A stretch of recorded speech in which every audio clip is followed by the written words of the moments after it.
Est-ce qu'il faut avoir une routine avec sa création de contenu pour s'assurer d'être constant?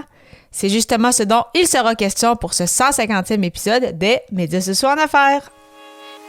Les médias sociaux en affaires est votre rendez-vous hebdomadaire pour en connaître davantage sur les différents réseaux sociaux et les plateformes de création de contenu dans un contexte d'affaires.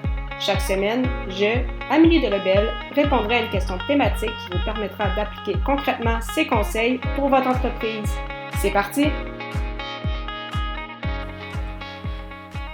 Salut et bienvenue sur les médias sociaux en affaires, épisode 150, alors qu'aujourd'hui je réponds à la question « Pourquoi avoir une routine avec sa création de contenu? » Il s'agit du 18e jour du défi créatif J'envoie 2023 où tout au long du mois de janvier avec d'autres podcasteurs francophones, je fais un épisode par jour tout au long du mois de janvier et aujourd'hui la thématique pour cette 18e journée, c'est de partager sa routine du matin. Donc, bien évidemment, ce qui m'a amené à avoir cette idée-là de pourquoi en fait avoir une routine aussi avec sa création de contenu. Mais avant justement d'embarquer dans le vif du sujet, je voulais juste dire merci beaucoup d'être là depuis mes débuts, déjà un peu plus de 2 ans depuis le lancement de ce podcast. Déjà 150 épisodes de fait sur les médias sociaux en affaires en un peu plus de 2 ans. C'est vraiment incroyable. Donc, c'est quand même un très beau chiffre dont je suis assez fière. Ça démontre aussi le chemin parcouru déjà en à peine 2 ans.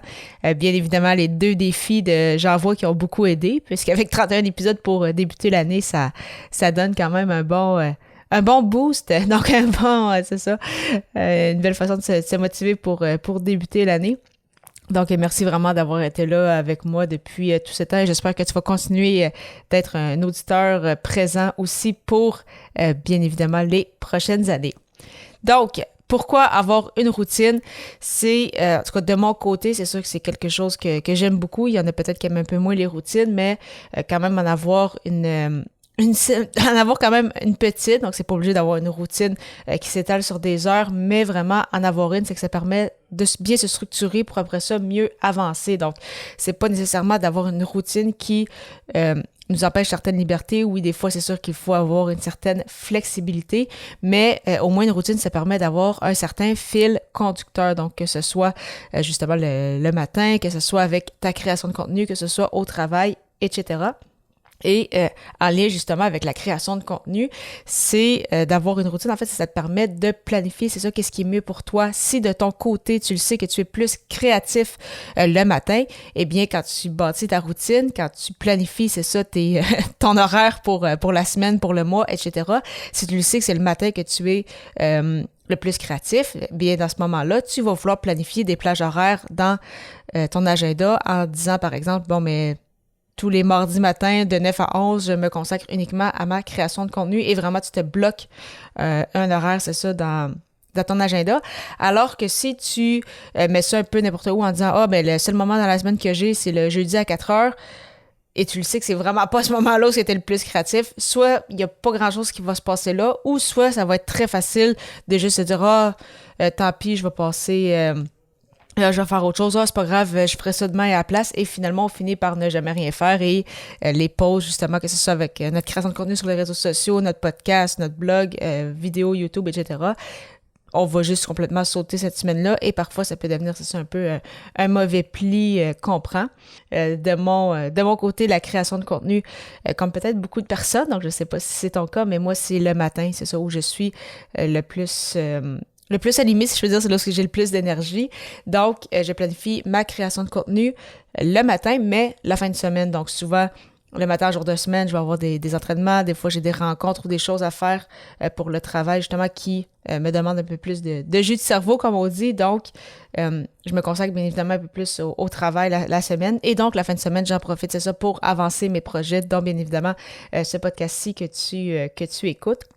Donc, de mon côté, c'est ça, je sais que c'est le matin que ça va le mieux.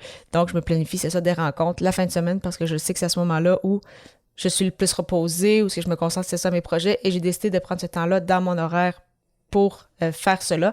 Donc, c'est ça, bien évidemment, ça prend quand même une certaine connaissance de soi pour savoir à quel moment c'est mieux de planifier notre création de contenu.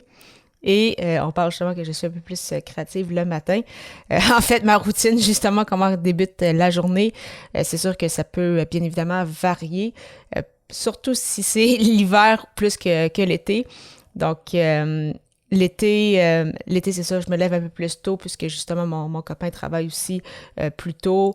Avec le soleil, on dirait que c'est plus facile de se lever quand le soleil est levé vers 5h30 plutôt que, c'est ça, vers 7h l'hiver. Mais, donc je suis au Québec pour ceux qui ne le savent peut-être pas. Donc, c'est sûr que la météo va quand même influencer un peu le tout, mais en temps normal, donc depuis les dernières semaines, je me réveille vers 6h30, 7h.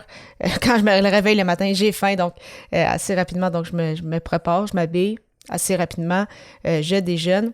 Je commence à travailler un peu, donc que ce soit ma veille des réseaux sociaux, des montages des podcasts pour des clients si j'en ai, etc. Peut-être des fois des petites tâches de dernière minute qu'il me manque à faire.